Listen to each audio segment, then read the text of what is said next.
Clasificación B, bajo supervisión de un adulto.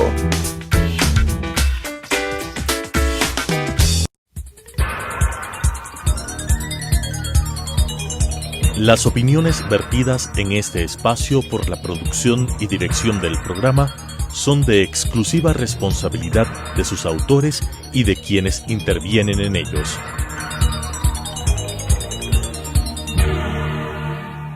Telesucesos Canal 29 presenta Enfoques, pensamiento libre y crítico. Día a día buscaremos diferentes visiones para la comprensión de la realidad del tercer milenio. Enfoques, un espacio que une noticia, análisis y opinión. Bienvenidos. Gracias por estar semana a semana con nosotros aquí en Enfoques. El día de hoy tenemos como invitado al arquitecto Patricio Donoso, quien es el vicepresidente de la Asamblea Nacional. Patricio, gracias por aceptar la entrevista vía Zoom en este tiempo de COVID y pandemia. Es importante mantener el aislamiento y las nuevas tecnologías brindan la posibilidad de poder hacer entrevistas por diferentes vías. Queremos conversar de varios temas, Patricio. Uno de ellos es el trabajo de la Asamblea Nacional. Hemos visto en los últimos días el nivel que el nivel de credibilidad ha bajado muchísimo.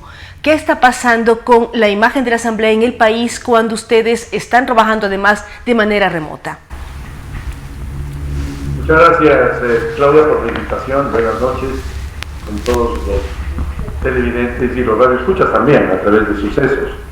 La verdad es que le ha hecho mucho daño a la Asamblea el hecho de que existan algunos legisladores, no todos, más bien la minoría, porque la mayoría sí somos honestos.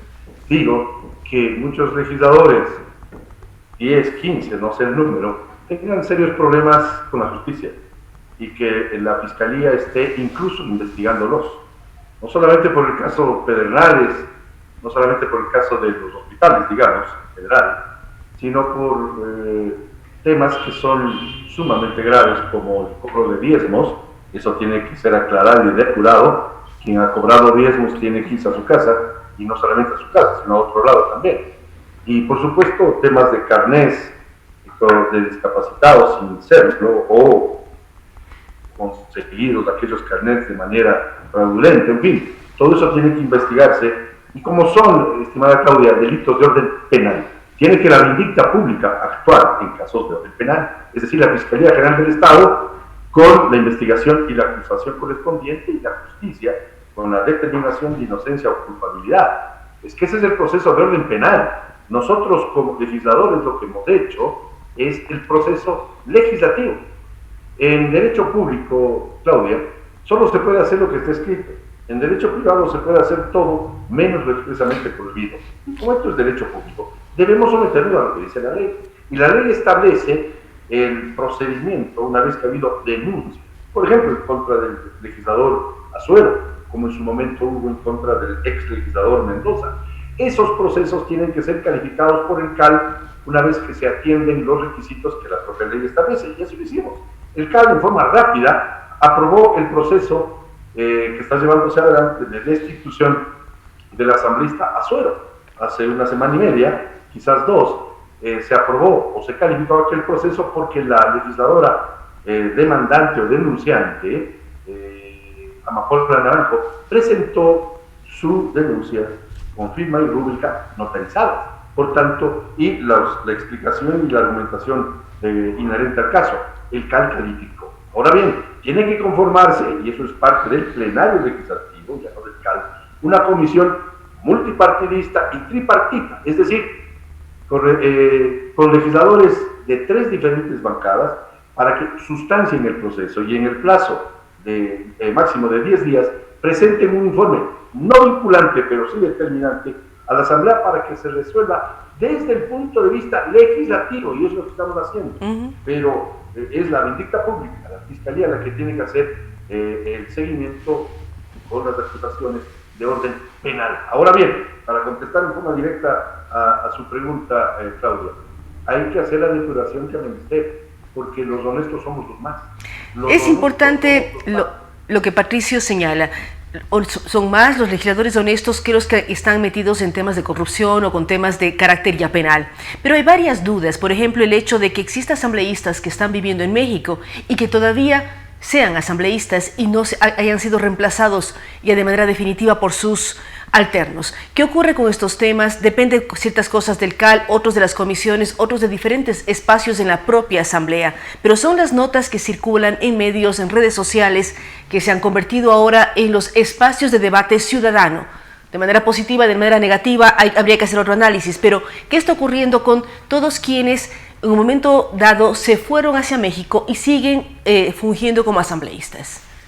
Voy a mencionar 3 casos rápidamente. En el caso del asambleísta Joffre Poma, que estuvo preso, recordarás, Claudia, cuando los infaustos acontecimientos de octubre del año pasado, el legislador Poma estuvo preso en virtud de una sentencia a través de un juicio porque había intentado, yo no soy juez ni policía, dinamitar o tomarse un pozo petrolero. ¿Qué inició el caso? De acuerdo a la ley, principalizó a su alterna y los sueldos o el sueldo que correspondía al legislador Poma lo cobró su alterna.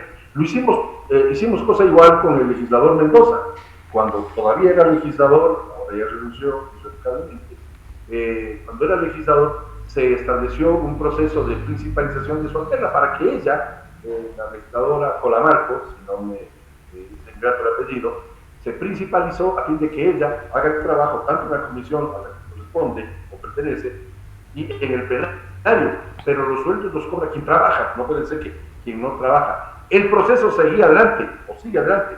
Lo mismo con el legislador Azuero, se principalizó a su alterna, de tal manera que eso es lo que la Asamblea puede hacer, porque la Asamblea no puede ir más allá de lo que dice la ley. Repito, son temas de orden penal. Lo que sí pedimos, y nosotros en su momento, en forma pública incluso, apoyamos la labor de la doctora Diana Salazar, que como fiscal general de la Nación viene haciendo una muy buena tarea. Sin embargo, a ella le falta fiscal. Ella hablaba de que le faltan como 500 fiscales, por lo tanto, hay que darle, el Estado ecuatoriano, los recursos necesarios para contar con aquellos fiscales y poder hacer la vindicta pública completa. Lo que sí no es aceptable es que legisladores que están inmersos en casos de corrupción sigan. Tienen que actuarse de forma tal que se depure la Asamblea, los honestos somos más y no está bien que todos seamos metidos en el mismo frente. Es importante.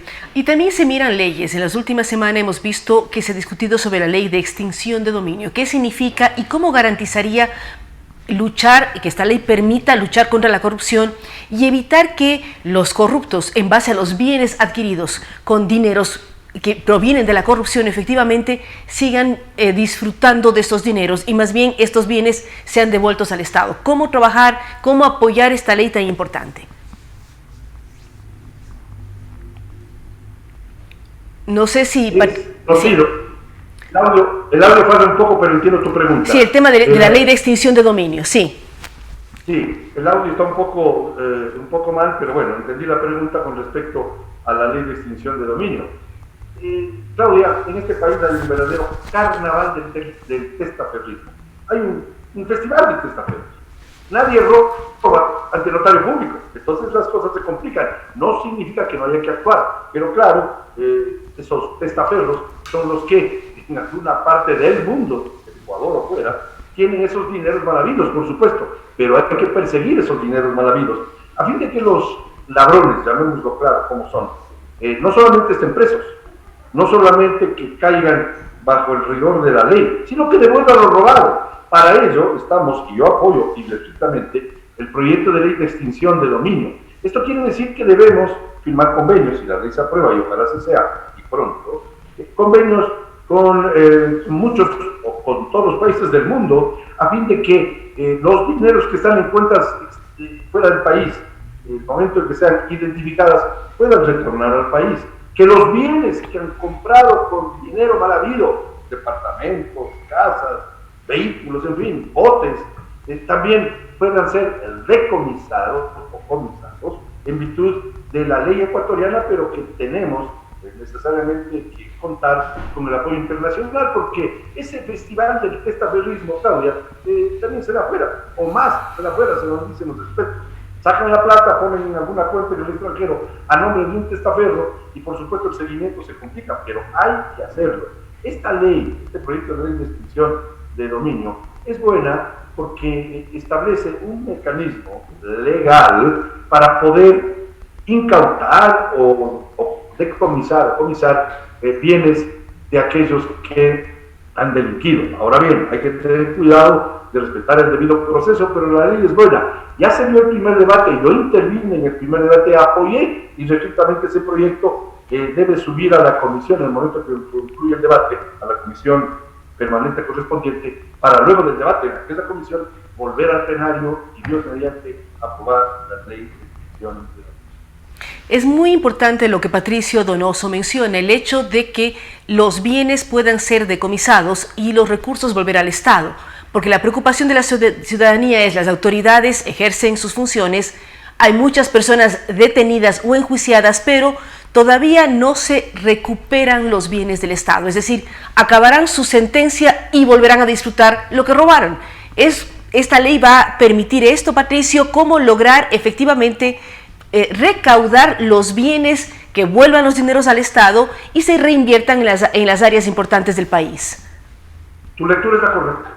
Si no hacemos algo, esta gente va a terminar su condena, inclusive van a salir antes con la fragilidad del sistema, que en mi opinión es equivocado, que permite que en un 60% del cumplimiento de la pena puedan salir con buen comportamiento. Es un absurdo, pero así es la ley, hay que cambiarla también.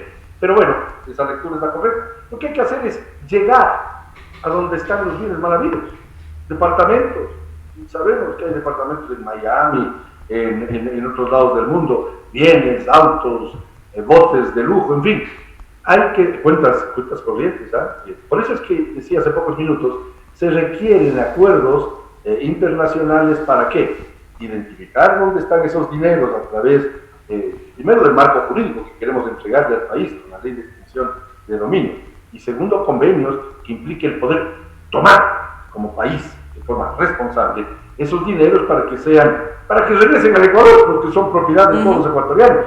Entonces, sí, ese es el primer paso. Ojalá se lo logre, ojalá exista la voluntad de todos los bloques legislativos de votar a favor de esta ley, que no será perfecta, pero será buena, de acuerdo a cómo va el texto. Pero, por supuesto, repito, aunque cuando suene cansoso, nadie roba ante notario público. Por tanto, hay esa complicación, pero hay que vencerla, porque la corrupción debe ser extirpada en la medida de lo posible, con toda la fuerza. Cuando se nos habló de una cirugía mayor a la corrupción, le pedimos que no nos roben el estilete bien afilado para hacer los cortes también. Hay una serie de temas, Patricio, también que están al interior de la Asamblea y esperamos que, como decía Patricio Donoso al inicio de la entrevista, los honestos somos más, los honestos voten a favor de tener una ley de extinción de dominio y se pueda hacer acuerdos internacionales. Otro tema que ha liderado el arquitecto Donoso como vicepresidente de la Asamblea es el tema de las reformas a la ley de concesiones mineras. ¿Qué está pasando con esto? ¿En qué estado está? Porque es una alternativa importante para que el Ecuador tenga recursos para poder salir y desarrollarse pese a la crisis que vivimos. ¿Qué pasa con las concesiones mineras? Le tengo que dar a la opinión pública una muy buena noticia, pero antes de dársela, quiero explicar rápidamente cómo fue el proceso. En su momento, hace ya 4 años, yo planteé una reforma a la ley de minería a fin de derogar dos perversos artículos que dicen más o menos lo siguiente: las empresas mineras extranjeras, por solo serlas, no necesariamente deben pasar por procesos licitatorios. Y otro artículo que dice: las empresas estatales, por solo serlas, cosa igual, no necesitan pasar por procesos licitatorios. Vale decir, un tratamiento injusto, perverso, en contra de empresas internacionales privadas e incluso las ecuatorianas. Lo que pretende el proyecto es extirpar ese caldo de cultivo de la corrupción, que significa que a dedo, mírenme el dedo, a dedo se puedan dar multimillonarias, no siquiera sino multimillonarias concesiones mineras a criterio del señor ministro de Minas o del gobierno de turno, porque la ley establece aquellos que no necesitan pasar por proceso licitatorio. ¿Cuál es la buena noticia?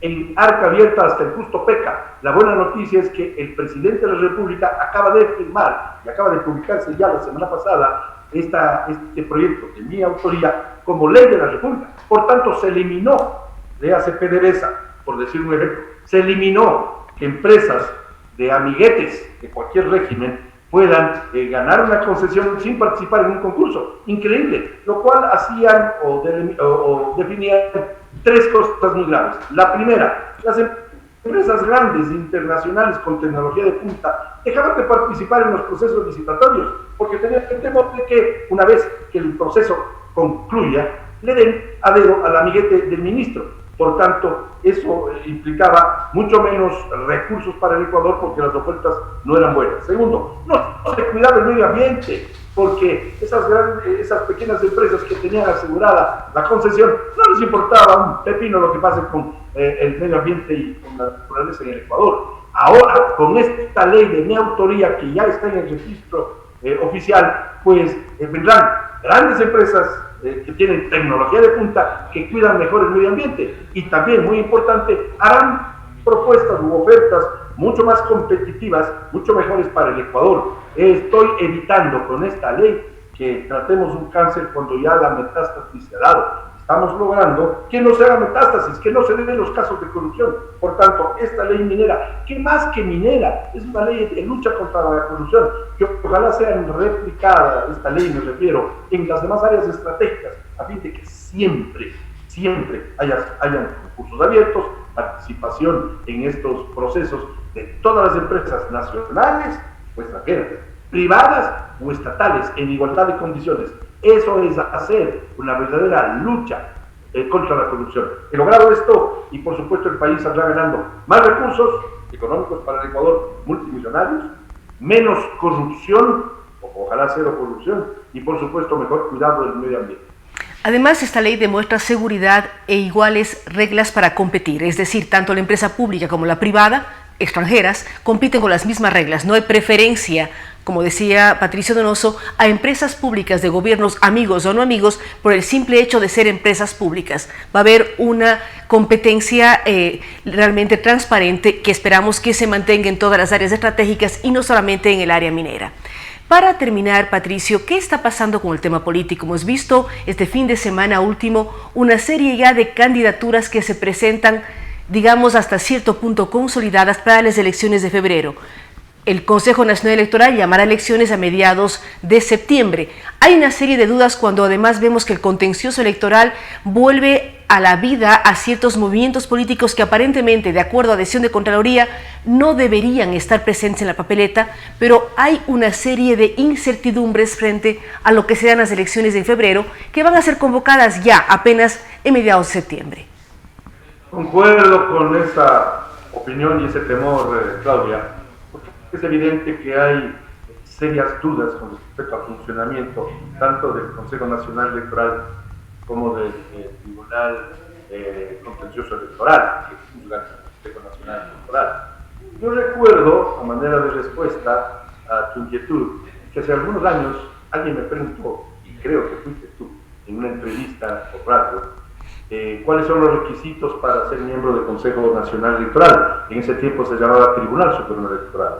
La Revolución Ciudadana, con cambiar de nombre, creyó que todo estaba solucionado y ya no les llaman Congreso sino Asamblea, ya no les llaman Tribunal Supremo Electoral sino Consejo Nacional Electoral, ya no les llaman Tribunal de Garantías Constitucionales sino Corte Constitucional, ya no les llaman Banco de Fomento sino Banco Ecuador. Con el cambio de nombre no se logra cambios, los cambios se logran con cambios de actitud. Y por supuesto con las reglas mucho más claras desde el punto de vista jurídico. Ahora bien, esa pregunta que tú me hiciste hace muchos años tuvo como respuesta de mi parte que, lo hacía en forma coloquial, que para ser miembro del Consejo Nacional Electoral solo se requieren dos cosas. Uno, ser honesto, y dos, saber contar, porque de lo que se trata es contar votos, y quien más votos tiene gana una elección, para la presidencia, para la asamblea, para los municipios, prefecturas, en general, cualquier tipo de proceso eleccionario. Lastimosamente, hay dudas del funcionamiento de ese Consejo Nacional Electoral. Y hoy veo, de acuerdo a tu pregunta, que hay movimientos políticos que no han cumplido los requisitos, que no han tenido ni siquiera un 4% de resultado electoral en las últimas dos elecciones, cosa que resta la ley, y sin embargo, de ser borrados del mapa, pues vuelven a vivir, resucitan en forma milagrosa. Es increíble, es que así no puede funcionar la democracia. Yo exhorto a todos los poderes, el poder público en general en el Ecuador, que tengamos un proceso electoral transparente, limpio, que gane el que tiene más votos y no el más sapo, que gane aquel que ha logrado mayor apoyo popular, aquel que ha transmitido de mejor manera su plan de acción o de gobierno, según la candidatura, a la opinión pública y que recibe el apoyo popular, y no pues con estas saperías de revivir muertos o con esta sapería de dejar pasar las cosas sin fijarse en lo que dice el tenor de la ley. La ley dice, si mal no recuerdo, que para tener vida activa como movimiento o partido político se requiere tener un mínimo del 4% en 2 elecciones consecutivas, tener un mínimo de representación en los gobiernos autónomos descentralizados, me parece que 2 o 3 de todo el país, y tener un mínimo de legisladores. En fin, partidos o movimientos que no han cumplido con aquel requisito en las últimas 2 elecciones. Sí, pero Patricio, hay un problema de audio, espero que me esté escuchando Patricio Donoso. También hay un tema de que Contraloría objetó el cómo fueron inscritos ciertos partidos. El proceso de inscripción de partidos también fue objetado, es decir, cómo recaudaron las firmas, cómo se calificaron como partidos o movimientos políticos. También hay un cuestionamiento al respecto. Así que hay una serie de dudas, y también hay una serie de dudas cuando Patricio dice quién es el árbitro, si sabe contar bien los votos o no, y otra duda muy fuerte es quién maneja el software que cuenta los votos en las elecciones. Entonces hay una serie de problemas. Patricio, estamos ya con el tiempo casi justo. ¿Qué otro comentario nos puede decir sobre este tema de la transparencia electoral y que se tenga confianza de que los votos que uno deposite en las urnas van a ser respetados? En 30 segundos de esa parte y luego toco en otros 30 otro asunto muy importante. En efecto, hay que generar transparencia para que sean transparentes las elecciones que están por darse en febrero del año 2020. Sin duda alguna, reitero todo lo dicho. Quiero hacer referencia a que la Asamblea tiene 3 tareas que cumplir en los próximos meses, lo hará hasta diciembre. Aprobar 3 leyes, Claudia, 3 leyes, más. La primera, tiene que aprobar una reforma al Código Laboral. No hay derecho que nos rija un Código Laboral que tiene vida desde hace 82 años y que no genera fuentes de trabajo y empleo. Hay que reformar el Código Laboral para permitir, por ejemplo, el trabajo por horas.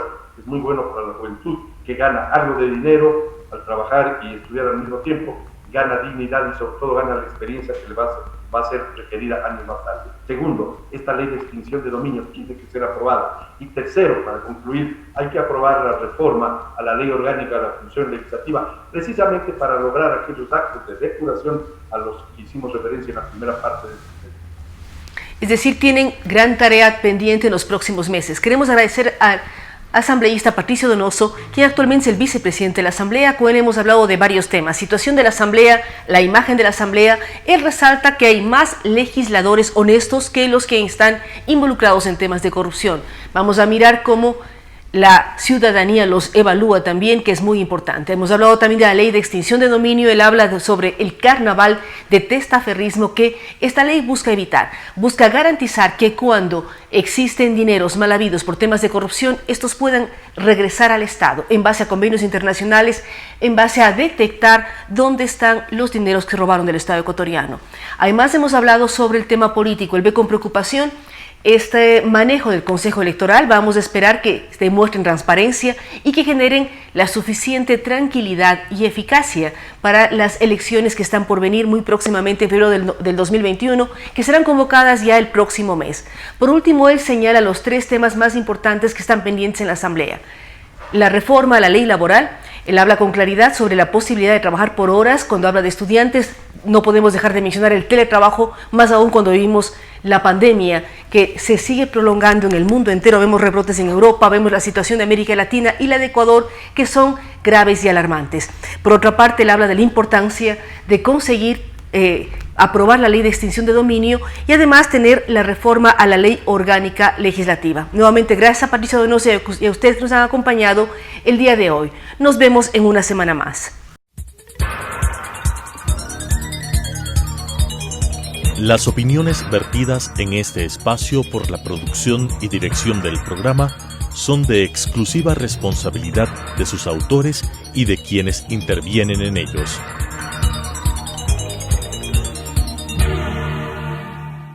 Telesucesos Canal 29 presentó Enfoques, pensamiento libre y crítico.